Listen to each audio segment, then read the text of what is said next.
Okay, great. Hello, everyone. Welcome to Blockchain UBC Research Talk in October.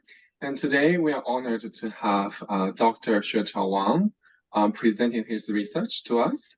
And Dr. Xuechao Wang is currently an assistant professor in the thrust of FinTech at Hong Kong University of Science and Technology.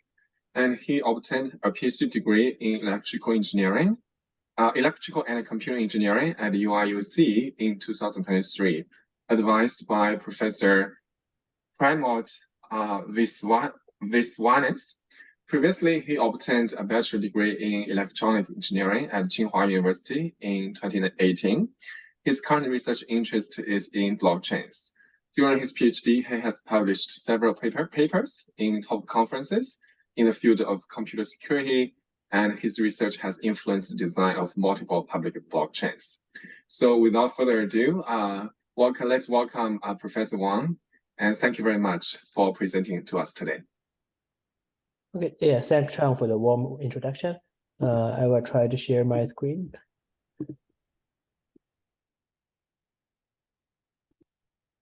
Can you hear me well, and can you see the slides on the screen?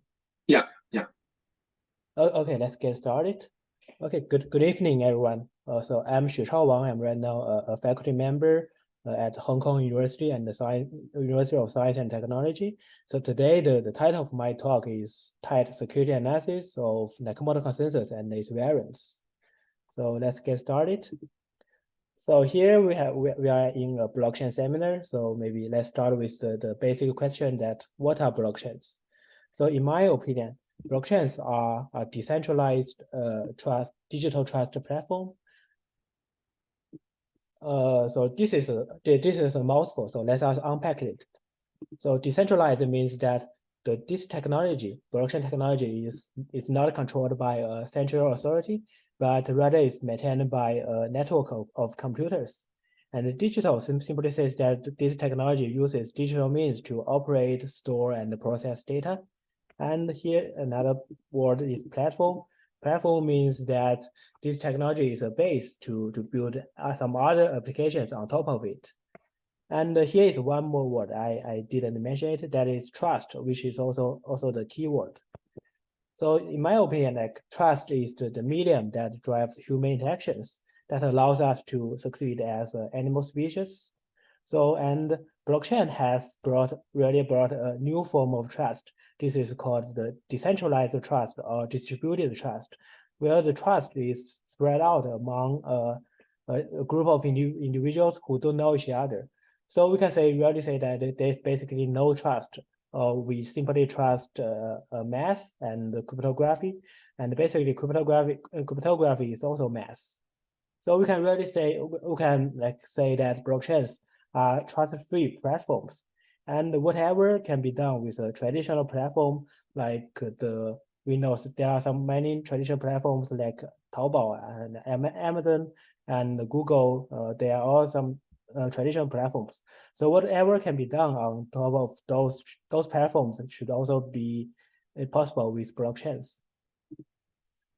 So we have seen a huge potential of blockchains to have real-world applications. So as a blockchain researcher, what am I working on exactly? So typically blockchains are the blockchain stack are divided into these multiple layers. At the bottom, we have the hardwares, like the mining machines in the Bitcoin, or in some more energy efficient blockchains like Ethereum. So the hardware can be just your PC, your laptop, or even your mobile phone. Then on top of this hardware, we have a network layer. Basically, it's a peer-to-peer network that connects different hardwares. And this network is just built on the internet we are using every day.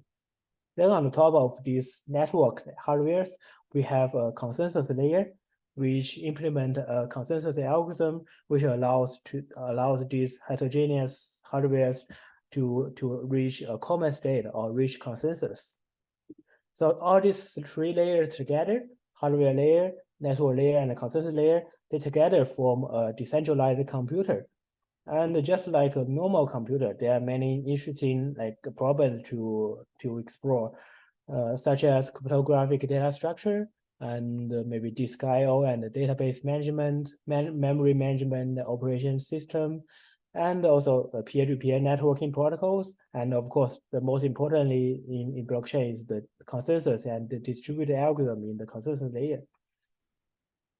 And then on top of this decentralized computer, we can have a virtual, usually there's a virtual machine layer.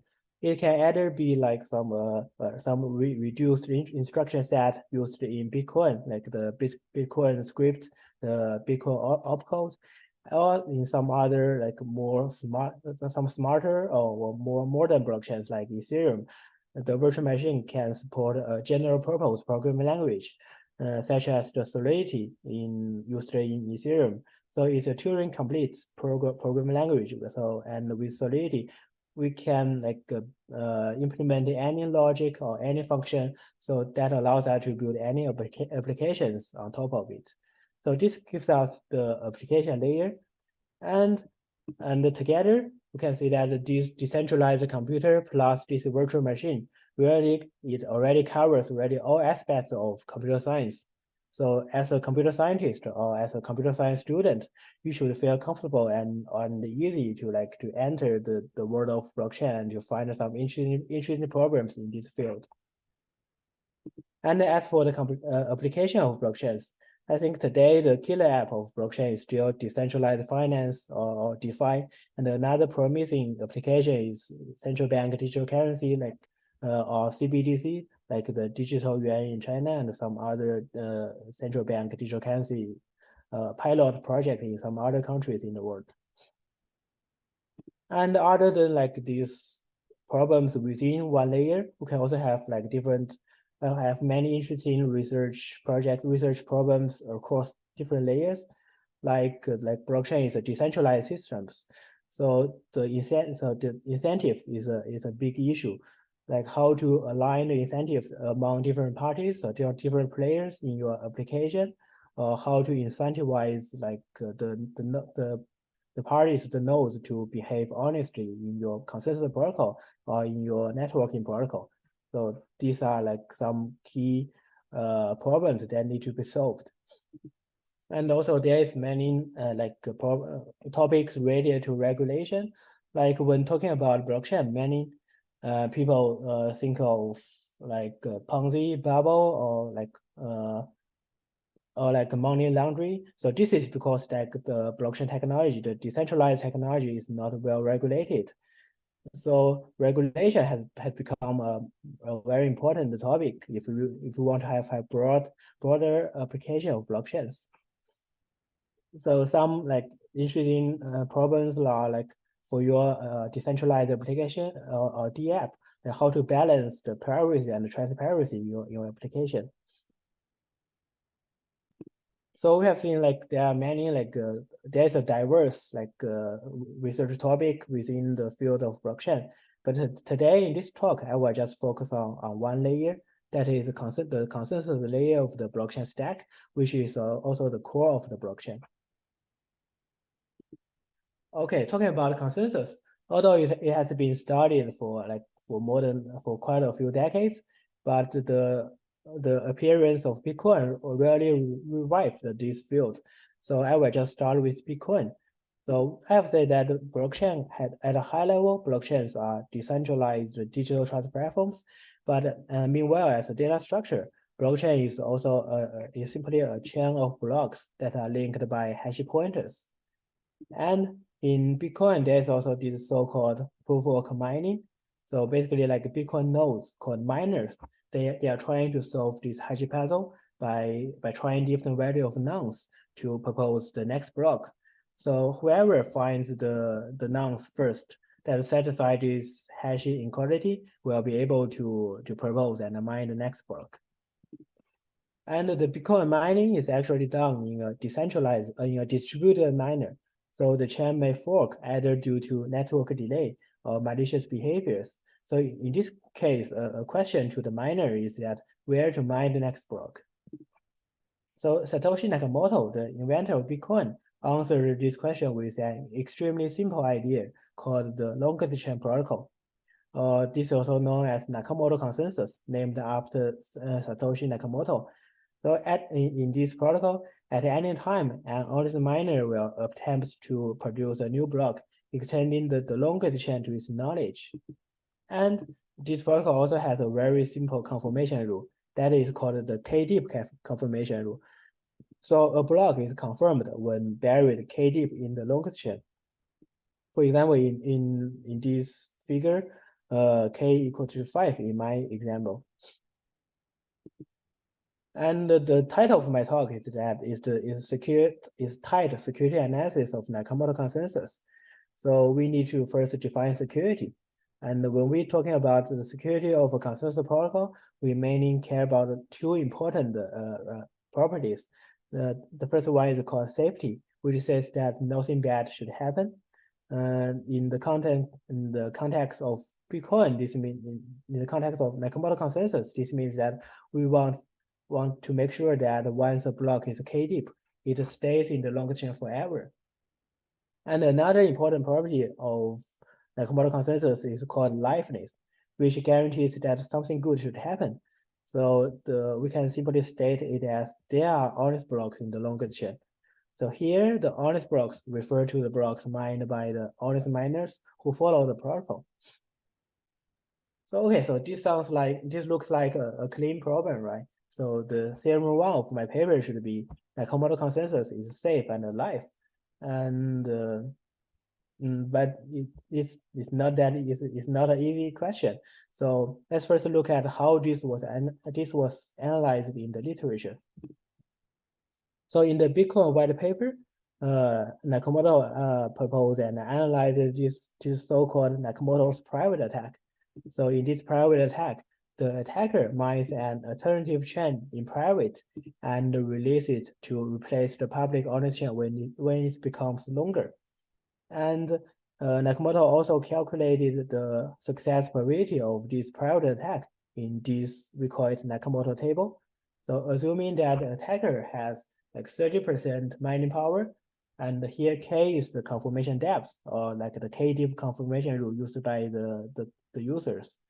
So and here we can see that the success probability of this private attack actually decays exponentially in K. And we can imagine that this will also be the case as long as the attacker has like less than 50% adversary.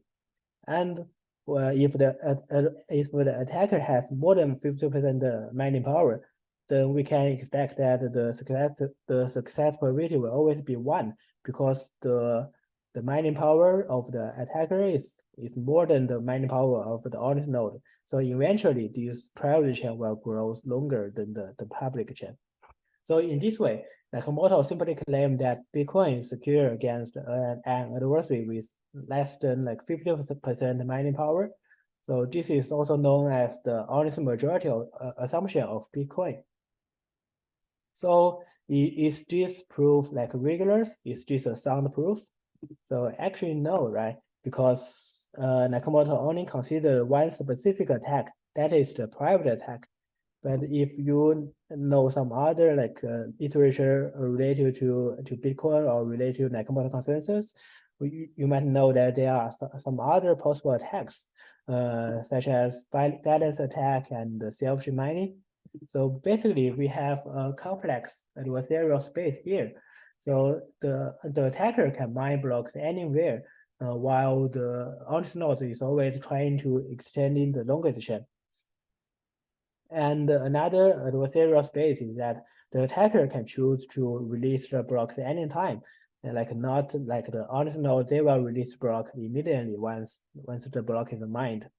So because of this complex adversarial space, so this problem is the security of Nakamoto Consensus is not as simple as Nakamoto thought in his white paper. So here, a good news is that 7 years after Bitcoin was created, the beautiful paper here is called the Bitcoin Backbone Protocol Analysis and Applications. So this beautiful paper shows that actually Bitcoin is secure against all possible attacks, and not just the private attack. So let's so how much effort does it take to have a formal security analysis against all attacks? So let's simply measure the work by number of pages in these two papers. So Nakamoto's white paper, it only has 9 pages long and it's very easy to read. Everyone can read it before going to sleep. And this beautiful paper, it actually has like 47 pages long and it's very hard to read. It took me about like 1 month to digest the proof there when I started doing research on blockchain security. So one may ask, it is necessary to have such a long proof? So maybe these guys, they just want to publish some like nice paper in a top conference. So actually Nakamoto is okay with this 9 pages proof. And we know that Bitcoin has been very secure. It has been never attacked and the blockchain has never stopped since the launch of Bitcoin in 2008. However, it turns out that these 47 pages are necessary. So Ghost, as a variant of the long-distance protocol adopted by many blockchain projects, is also proposed with a security proof like only against the private attack. However, later, there's an attack on Ghost called balance attack, where the attacker tries to balance the length of two Ghost chains and to make sure that the origin nodes are switch between these two chains every now and then. So, and it turns out that Ghost is not secure against this balance attack. Therefore, from the lesson of Ghost, we know that a formal security analysis is very important, and the 47 pages for the Bitcoin security analysis are necessary, although it may take like much more effort. So now you may want to ask again, okay, I know that it's important to have a security proof against all possible attacks. So now I know that this 47 pages paper is a beautiful paper. I will go home to read that paper. But why are you here? Like this problem is already solved. So I'm here because like that beautiful paper does not solve all the problems. The result in that paper only works for large block times, such as the parameter used in Bitcoin, that is about like 10 minutes per block. This parameter is very conservative. However, this problem remains an open problem for small block times, such as the parameter used in Ethereum 1.0, that is 30 seconds per block, is much more aggressive than the Bitcoin parameter. And in general, we know that smaller block time means faster chain, and it means higher throughput and lower latency, and everyone is happy, both the designer of the protocol and the miner and the user, everyone is happy. So, but this problem is open, right? It's not solved by the previous literature. So we need some more analysis. We need more analysis for this problem to solve all the cases, either for large block time and small block time. So in order to do some analysis, we always need a model. So just follow some other like long-distance security literature. We also assume a synchronized network with maximum delay delta. So this means that every message sent by an honest node in the network will reach all the other honest node within delta time. And here we model the honest block arrival as a Poisson point process. And also the adversarial block arrival is also an independent Poisson point process. So the rate of these two Poisson processes are lambda h and lambda a respectively. So now the problem becomes a tree process, right? So where every honest node, they are placed at the deepest node in this tree. And while each adversarial block can be appended to like anyone, but exactly one block in the tree. So we are actually studying the convergence of the longest path in this block tree. So this requires an probabilistic analysis with a complex probability space and arbitrary adversarial strategy. So this problem looks very tricky. So what we will do here is a threshold analysis. So we define the security threshold of a consensus protocol as the maximum tolerable adversarial fraction. And for ideal case that when the network delay delta is 0 or when the delay is negligible, So actually we know that the private attack will always succeed when the adversarial fraction is larger than 0.5. And with a little bit effort, one can also prove that as long as the adversarial fraction is less than 0.5, the no attack will succeed. So this means that the Nakamoto consensus is actually secure with probability 1. So this gives us a tight threshold in this case, delta equals 0, that is 0.5. But for a more general case, when delta is positive, these problems still remains open, and it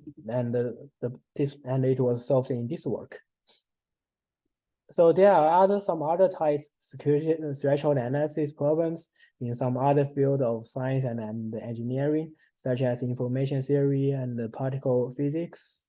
So the point I want to make here is that blockchain is also a science. There are these kind of like beautiful and elegant like theoretical problems, and I'm happy that we obtained one such result in this paper. So okay, so this figure shows the main contribution or the main result of this work. So here in this plot, the x-axis is the block time normalized by the network delay, and the y-axis is the adversarial fraction. So, and here we can see that the private attack will succeed in the gray region, and whereas previous works have shown that no attack will succeed in the yellow, green, and red region. So our result closed the gap for Bitcoin. So what we show that is the security threshold, the true security threshold of Bitcoin is actually the same as the private attack threshold. So I want to point out that this figure is actually very useful in practice. It can teach us how to set the parameters of the Nakamoto consensus. For example, for a desired tolerable adversarial fraction, like if we want to tolerate a 40% adversary, then from this figure we know that what is the smallest block time or what is the fastest block speed that we can set for the blockchain to get the best performance or at least the best throughput.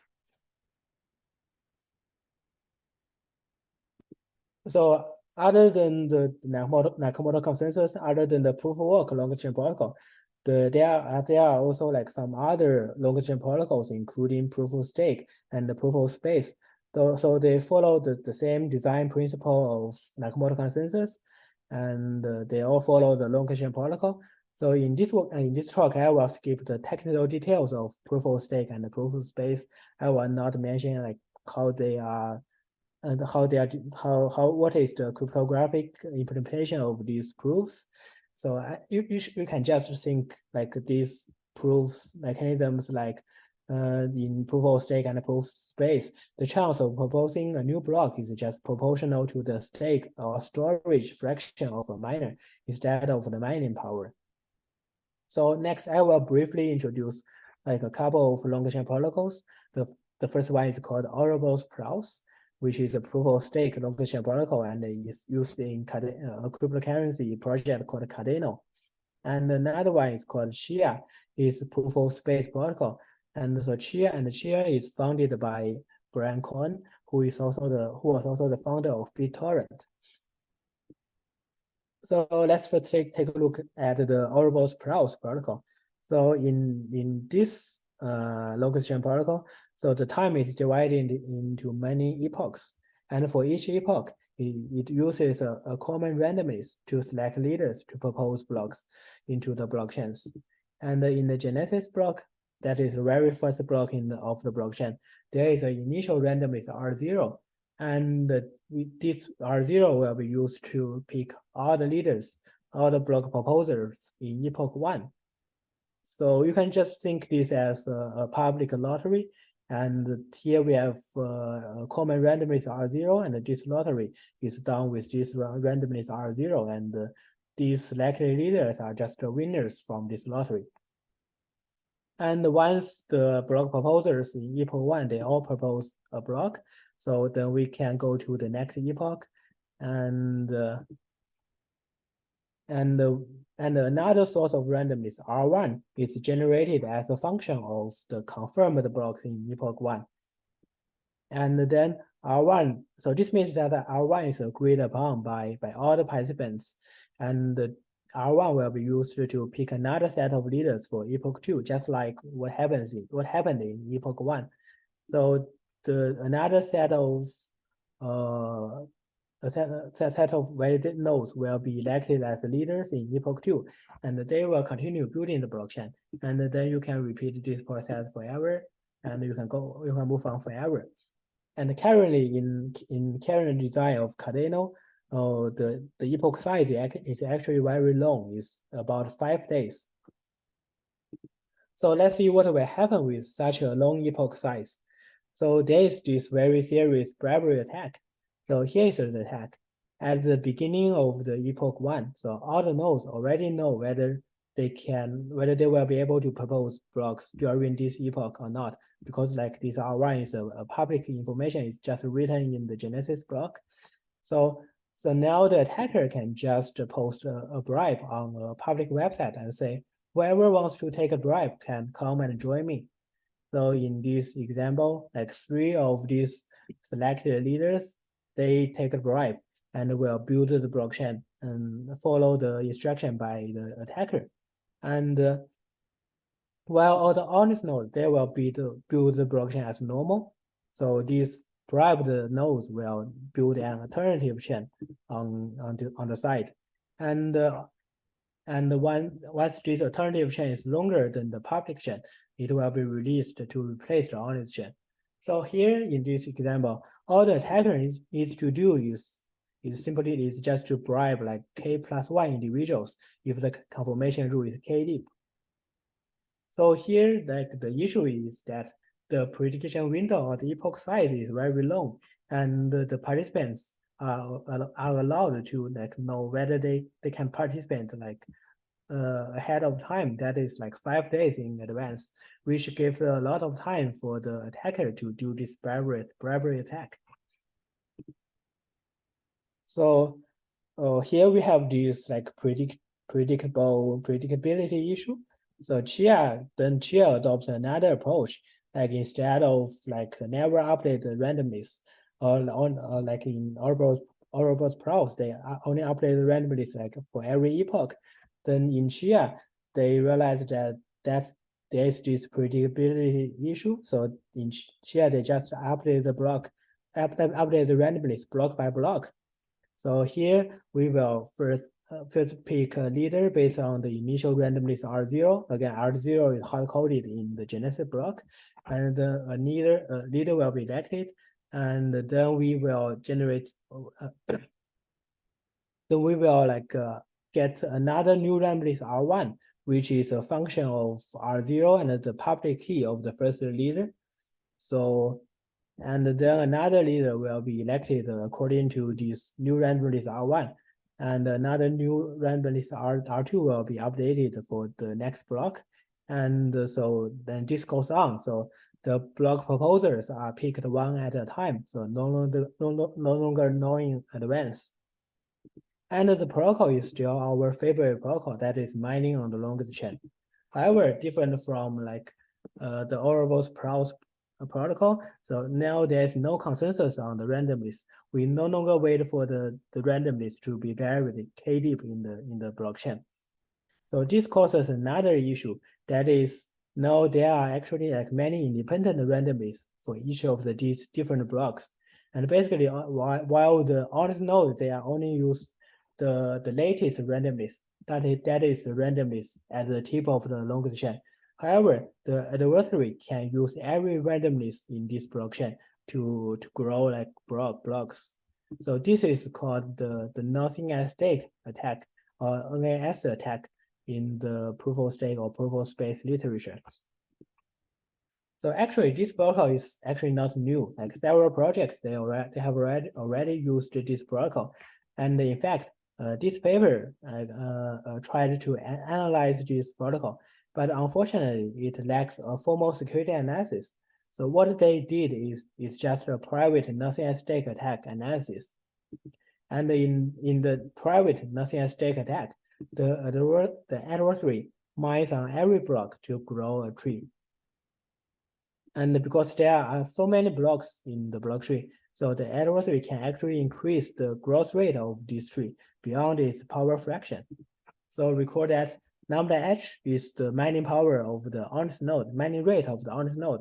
So here in this private attack, the honest shell will still grow with rate r lambda h, but because of this nothing at stake attack, the growth rate of the longest chain in this nothing at stake block tree is actually amplified by a factor e. So here e is the base of the natural logarithm. So then we know that as long as e times lambda a is larger than lambda h, then this private nothing at stake attack will always succeed because this block tree will grow faster than the public honest chain. So equivalently, this means that as long as the adversarial fraction is larger than than 1 over 1 plus e, then the protocol is not secure because of the private attack. But how about the other side of this on the x-axis? So what will happen if the adversarial fraction is less than 1 over 1 plus e? Is the protocol secure, or can we find some other attack? So this requires a security analysis for like all possible attacks. However, this is a hard problem because of the nothing at stake attack. It provides challenges that are not there in the proof of work analysis. So in proof of work, the proof argument is basically as follows. So this is the proof argument in the 47 pages paper. So I can like tell you like in 1 minute. So no matter what kind of attack, the adversary needs to create like 2 chains of equal length. So to do this, the adversary needs to like match every honest block by an adversarial block, because the honest miners, they are always mining on the longest chain. So the honest blocks can only be matched by an adversarial blocks. So this means that if the number of adversarial block is less than the number of honest blocks, then whatever attack is not possible. So basically, so this implies like 50% security. So for the attack to succeed, the adversary always needs more block than the honest nodes. So okay, so the security of the proof of work long chain or the security of Nakamoto consensus basically is obtained by this counting argument. However, this counting argument does not work for proof of stake because of under the nothing at stake attack, the number of adversarial blocks is actually exponential of the number of honest blocks. And if we apply the same counting argument, then we will get a trivial result. That is, the Chia protocol will have like 0% security. So is that true that the threshold is 0? So in this work, the answer is no. That we answered this question in this work. So and we know that the previous proof technique does not work for the new protocol. So now we need to develop our own proof technique. So now we need a new hammer, right? And it's better if we can just for one. And here we have 3 different protocols: proof of work, proof of stake, and proof of space.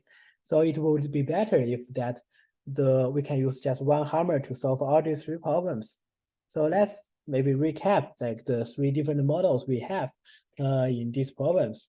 Like we have the proof of work model, the proof of stake model, and the proof of space model. And in all 3 models, the adversarial blocks arrivals are visualized as Poisson queues. So in the proof of work model, like each adversarial block can be appended to like exactly 1 block in the block tree. And in proof of stake model, each adversarial block can be appended to like all blocks at the same time. But here, all these blocks, they are actually the same blocks. They have the same winning ticket from the lottery. It's just that like these blocks, they may have different block content, but they always have the same block header or the same winning ticket from the winning ticket. And in the Chia Proof-of-Space model, the adversarial blocks are actually mined independently on each block in the block tree. So they arrive as many independent Poisson queues. and the number of Poisson queues is the same as the number of blocks in the block tree. And in all these three different models, the honest node, they always follow the same protocol, same rule that is trying to extend the longest path in this block tree. So here, so let me briefly introduce the new proof technique we developed in this paper. That the first step of our technique is to do a block tree partitioning. So here, a general block tree is represented as multiple adversarial trees rooted at each honest block. So here in this example, the honest blocks are the white blocks marked with H0, H1, H2, and H4. The adversarial blocks, they are these colored blocks. And here we can reorganize this block tree into a fictitious honest chain and many different block trees rooted, and each block tree is rooted at one honest block. So here by doing this block tree partitioning, we actually can reduce a general block tree or any possible attack into many races between the fictitious honest chain and some adversarial block tree. So here we have many races. So let's first look at the speed of each player in this race. So, and in all three models, since they all follow the longest chain, so the growth rate of this fictitious honest chain is actually the same. That is equal to lambda h divided by 1 plus lambda h delta.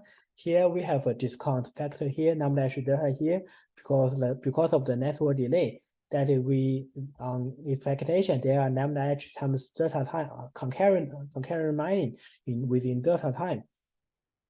So here then we just need to do bound the growth rate of each of these adversarial block trees. So here it's not hard to see that for Bitcoin or for Ouroboros PoS, the growth rate of each of these block trees is simply bounded by the mining rate of the adversary, that is lambda A. This is because that the adversary only had that many of blocks or that many of winning tickets to grow the tree. Even if they put all the blocks in one tree, the growth rate can be at most lambda A. But here the situation is different in the Chia protocol because of the nothing at stake attack. So the attacker can actually grow a tree and try to generate as many independent randomness as possible. And so, but the good news is that still the growth rate of this adversarial block tree can be bounded by E times lambda A. So this result is obtained by a large deviation theory by applying large deviation theory on something called branching random walk in random process. Okay, then we are prepared after deriving the speed of different players in the race. We are ready to prove our main results. So the first part is that we argue that if the protocol is secure against the private attack, then we must have lambda hg larger than lambda ag.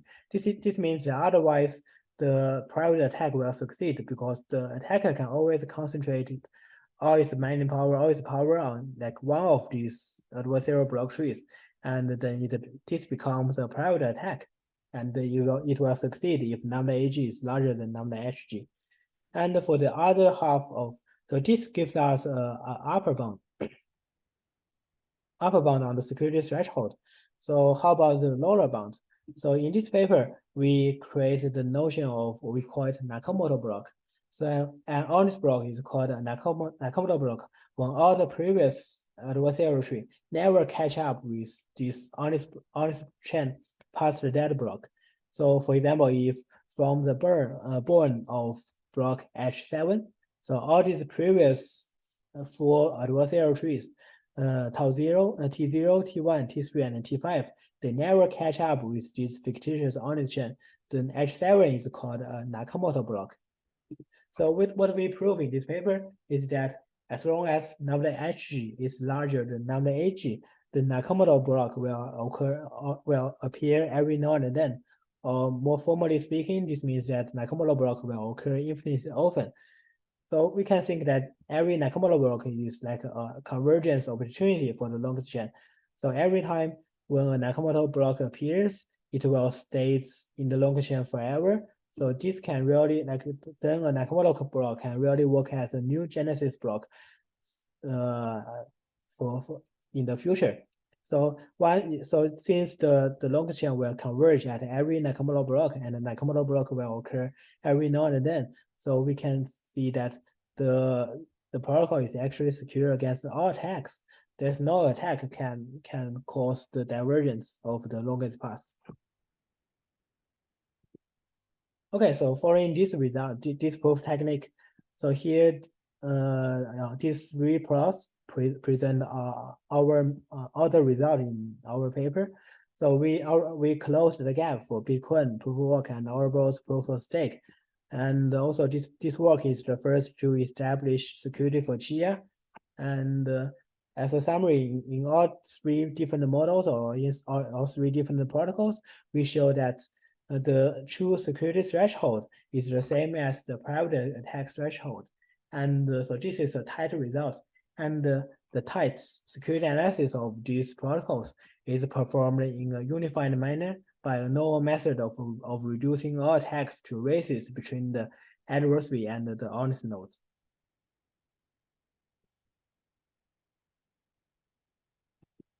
So actually, this protocol is very powerful, not just these three basic protocols. It can also be applied to some other long-chain style protocols. Over here, we have we call it C-correlated PoS in this paper, proof-of-stake long-chain protocol, security versus predictability. So we have seen that we have two different protocols with different randomly updated rule, that is Chia and Ouroboros. So in Ouroboros PoS, so they never updated the randomness. So there we have very good security. The security threshold is close to 1/2, but it has very poor predictability. And on the other hand, we have the Chia protocol. Basically, it has very good unpredictability, which is as good as the proof of work protocol. However, it has very poor security. So the security threshold of that protocol is like 1/1 plus E, which is only about like 27%, which is much less than the 50% security threshold. So here in this work, we proposed the C-correlated the PoS, which is kind of provide a trade-off between security and the predictability. So in this protocol, we will update the randomness for every C blocks in the block tree. And here we have one correlation, which is the Chia protocol, is the proof-of-space model. So we will update the randomness for every block. And we can also have the two correlation. Basically, we update the randomness for every two blocks, and also three correlations similarly. And when C goes to infinity, this becomes the Ouroboros PoS protocol in the proof-of-space model. And here, for every value of C, we can derive a tight security threshold for this C-correlated PoS using the same proof technique developed in that paper. So the lesson we learned here is that actually we don't need a very large value of C to get a strong security. Like for some small value of C, the security threshold is already very close to 0.5.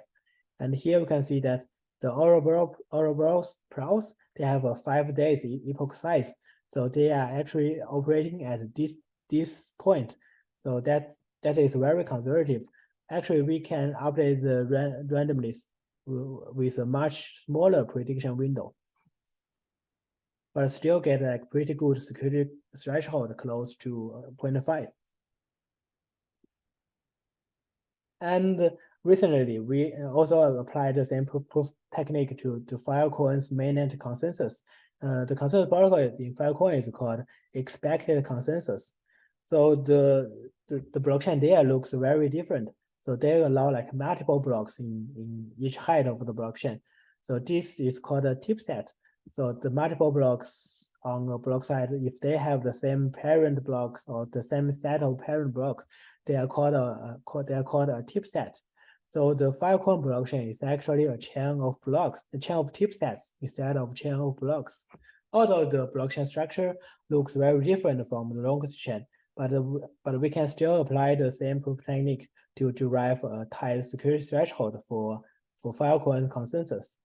So, and this work is to appear in FT 2023, which will happen next week at Princeton.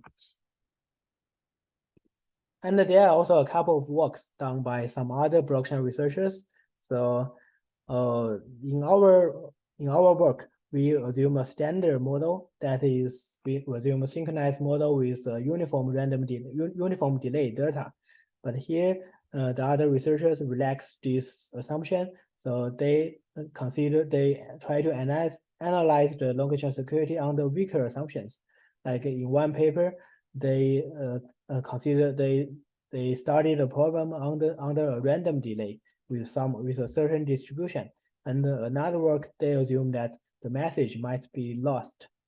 So, but still, they apply the same proof technique, like Nakamoto block and the block tree partitioning, to derive like the security threshold and the security analysis under these weaker assumptions. So these results demonstrated that the proof technique developed in our previous paper, is quite universal. So it works for like many variants of the long chain protocols under different models or different assumptions. So in the future, if you have a new like longer chain style protocol, maybe you can consider to try this proof technique to try to analyze the security of your protocol. So here I list, okay, this comes to the end of my talk today. So here I list all the papers of my papers covered today. So the most recent one is security analysis of Filecoin's expected consensus. So I will also present this paper next week at Princeton. If anyone like will come to Princeton to attend the AFT, I'm happy to meet you in person. And another protocol, we have the C-correlated PoS. The title of that paper is Proof-of-Stake Long Chain Protocols, Security versus Predictability. So it appeared in a CCS workshop, which is also known as Consensus Day in 2022. And the main result I present today is in this CCS 2020 paper, and it has a cute name, that is everything is a race and Nakamoto always wins. Okay, that concludes my talk today. Yeah, thank you for your time, and I'm happy to take questions. Thank you so much, Professor Wang. Any questions from the audience? Yes. So first of all, excuse me. Thanks a lot for your great talk, and you kind of unified, right, like several of your previous works, and showed, right, the beautiful idea behind the techniques as well as their impact. So I have one comment and one question. So for my comment, and can we go to slide 17? Yeah, sure. Yeah.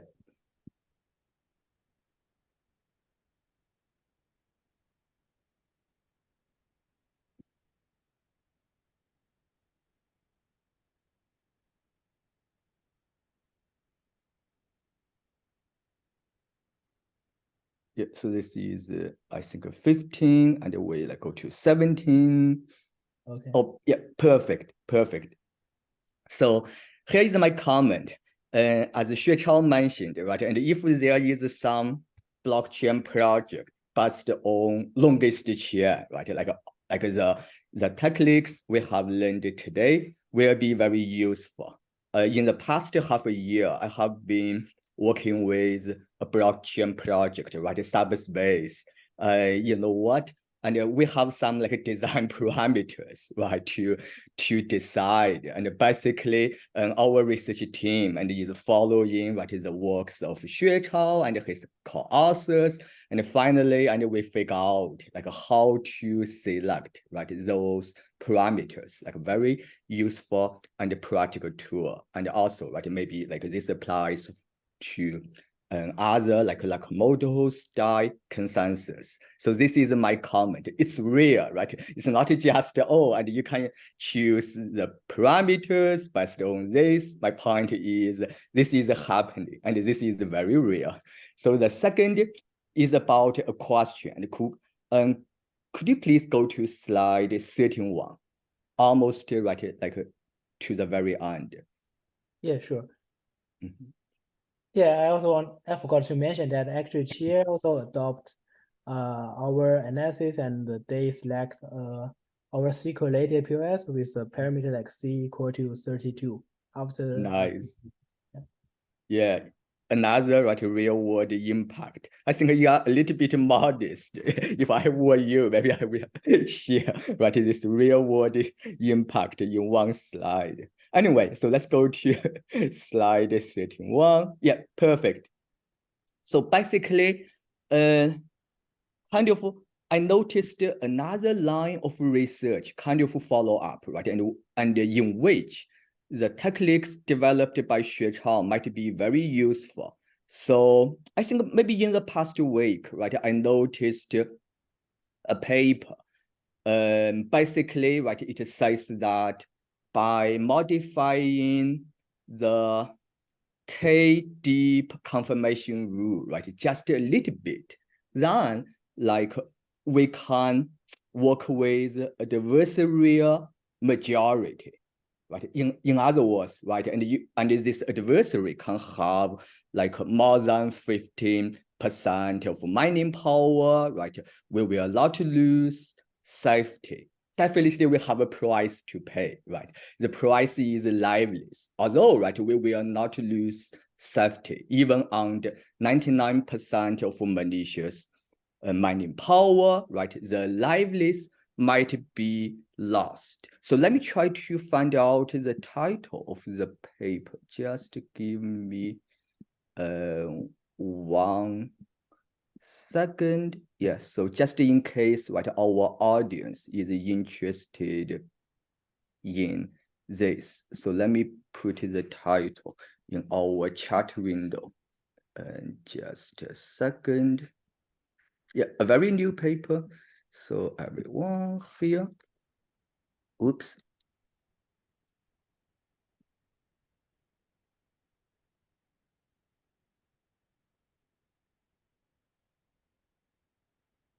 Yeah. The title is Can Open Decentralized Ledgers Be Economically Secure? Right. Basically, as I said, they modified the K-deep confirmation rule, right, so that it's secure. Well, I should be more careful, so that it is safe under adversarial majority, right? And if like we have honest majority, then it is live, right? But if we lose honest majority, no problem, it's still safe. We can wait, right? Let all. After we have honest majority, the live list can be restored, right? So maybe like 2 things. And number 1, forget about the proofing techniques, right? And if we check the basic idea, it's very simple. It's basically, right, convert any safety violation into liveless violation, right? Safety violation is bad because it will cause users, right, to lose money, and users, right, will lose money, and because of safety violation. But a liveless violation is okay, in particular, if the liveless can be restored, right, in the future, because we will not lose money. So this is their basic idea. And now, right, and let me, so maybe like the question is kind of to Xuechao, right? And have you tried, because their proof is only for POW, right? It's a standard POW. Yeah, so now maybe you already see my question, right? My question is, have you tried your technique and to extend, right, like the setup from POW and to POS? Yeah, I haven't seen that paper yet. Oh, no problem. And then maybe we can talk in person, right? So yeah. So here, let me give you, not you, and definitely you already know it, right? And let me give other audience a hint, right, to show and why, and this is closely related to what we have learned today. And their modification is this, can be described in one sentence, right? Remember, first we have this K-deep confirmation rule, right? And then after that, we wait for 2 times delta period. And you know this delta, the delay bound, right? Good, okay. So we wait for 2 delta period. If during this period, there is another chain, right? At least as long as my previous, right, confirmed chain, and I will stop, I lose livelihood, hot, right? I would say, oh, too bad, system under attack. I'd better wait until it is safe again. If not, if we wait for 2 delta period, right, we don't have another chain, right, as long as the previous chain, then I will finalize that, right, block.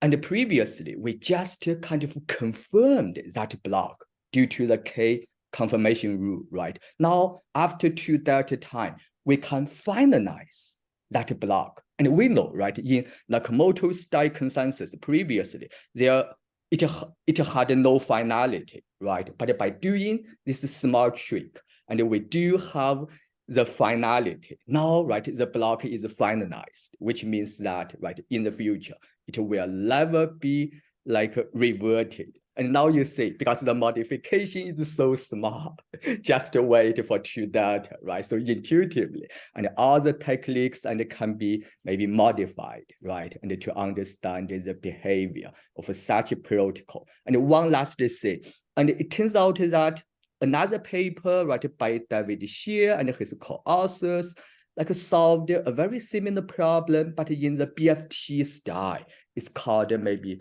better safe than sorry, right? Maybe you noticed that one, right? That is for the BFT word, but my point is for the Nakamoto style word. There is a companion paper, and I think this might be another line of research, right, where your techniques can be very useful, and we can talk more and in person. Okay, so I should leave some time to others. I'm sorry, maybe I'm taking too much time. Yeah, let's say, and do we have any questions from other audience? Yeah, I see there are a lot of students here. So yeah. Students, do you have any questions?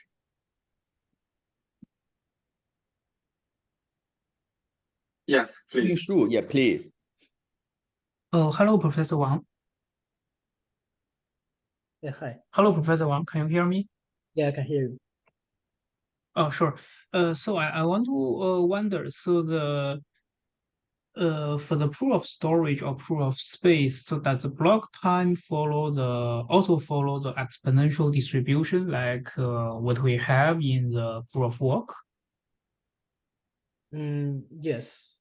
Like in Chia, it's also like the mining process is also personal. So it's like you have many different keys or many different coins. So every coin is like elected as a leader with a certain probability, and so I don't remember the details, but you can go to check our paper. We have some modeling of that protocol, and eventually the mining process is also personal there. Okay, thanks. So for the analyze of proof work compared with proof storage and the proof space, so on high level, what will be the key factors that makes this analyze different? Or they are technically very similar? Yeah, I think technically they are all very similar. If we giving a new local chain style protocol, once you can do this blockchain partitioning, then the foreign part of this protocol will always be like very similar or identical. So the next step is just to derive the growth rate of the adversarial tree and the honest chain. So that part is kind of simple, although the proof might be very long, but that is the easy part. Actually, the critical part is whether we can do this block tree partitioning. And for some of the protocol, if you apply this idea on it, it will not work. Maybe you can try it offline, like if it won't work on Ghost. But for a big family of protocols, we can like do this block tree partitioning, and we can like reduce all the attacks to races. I think that's like what makes different. That's the different part for different protocols, and for some of them, this will not work. Okay. So I have another question regarding the page of the figure showing the securities threshold. You just compared different protocols. Right. So let's say we look at the left-hand figure. So I guess your result is giving a more tight security bound for the compared with previous work, right? Yes, it's a tight, so there's no gap anymore. Oh, okay, thanks. That's all my question. Okay, thank you. Okay, we are on top of the hour, so maybe we can have one more question. Any questions still?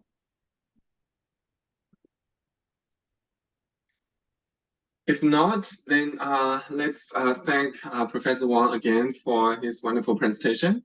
As I mentioned before, we have recorded this presentation, and we'll upload the recording to our website. And if you want to watch the presentation again, just go to our website. It will be there in about a week.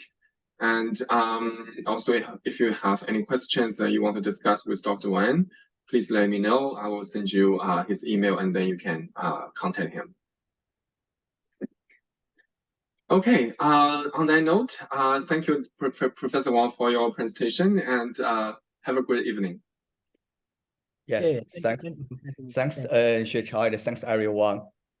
See you next time. Thank you, Chen. Bye-bye. Bye-bye.